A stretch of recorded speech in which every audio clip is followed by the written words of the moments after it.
Hello প্রিয় দর্শক, বাংলা সিনেমার জনপ্রিয় দুই নায়িকা অপবিশ্বাস এবং শবনম বুবলি।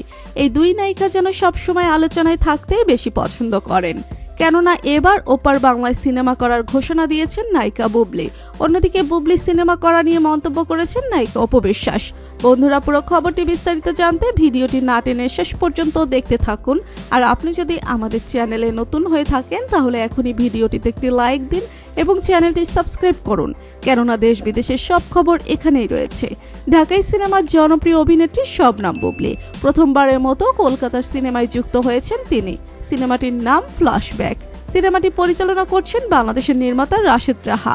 এতে বুবলির সহশিল্পী হিসেবে আছেন কৌশিক গাঙ্গুলি ও সৌরভ দাস। জানা গেছে সিনেমাটির 9 জানুয়ারি শুটিং শুরু হয়েছে।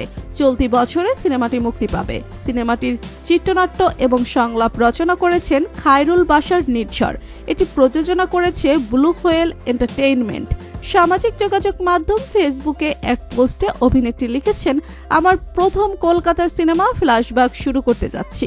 আজ বিকেলে ভারতের প্রেস মিটে আমরা ছবিটি সম্পর্কে বিস্তারিত জানাবো। অনুগ্রহ করে সবাই আমাকে সব সময়ের মতো আপনাদের দোয়া ও ভালোবাসায় রাখবেন।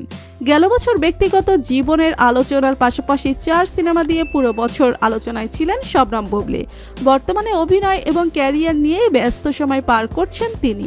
এদিকে বুবলির কলকাতায় সিনেমার খবরটি ছড়িয়ে গেছে পুরো দেশে।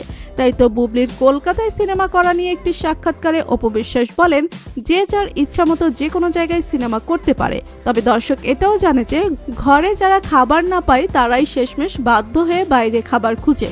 সুতরাং দর্শকরা বুঝতেই পারছে আমি কি বলতে চাচ্ছি। আশা করি কোনো অযোগ্য মানুষের দ্বারা বাংলা সিনেমা যাতে নষ্ট না হয়ে যাক। তো প্রিয় দর্শক, বুবলি এবং অপবিশ্বাসের মধ্যে কাকে আপনার বেশি ভালো লাগে লিখে জানিয়ে দিন আমাদের কমেন্ট বক্সে। ভিডিওটি ভালো লাগলে একটি লাইক, কমেন্ট ও বন্ধুদের মাঝে শেয়ার করতে ভুলবেন না। আর আপনি যদি আমাদের চ্যানেলে নতুন হয়ে থাকেন তাহলে সাবস্ক্রাইব করে বেল আইকনটি বাজিয়ে দিন। ধন্যবাদ সবাইকে।